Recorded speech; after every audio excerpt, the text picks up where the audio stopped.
वळूयात पुढील बातमीकडे। फलटण येथील सुषमा अंधारे यांचं आंदोलन स्थगित करण्यात आलंय।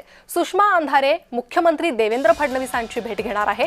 डॉक्टर आत्महत्या प्रकरणी अंधारेंनी ठिय्या आंदोलन केलं होतं। दोषींवर कठोर कारवाई करा, सुषमा अंधारे यांनी ही मागणी केलेली होती।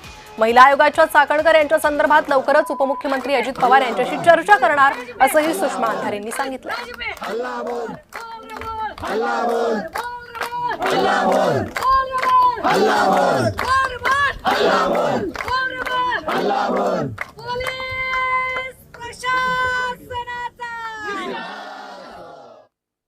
ज्या अर्थी ते चौखर उधळू शकतात ते आमदार खासदार आहेत म्हणून आणि त्यांना कुणीच नोटीस काढू शकत नाही।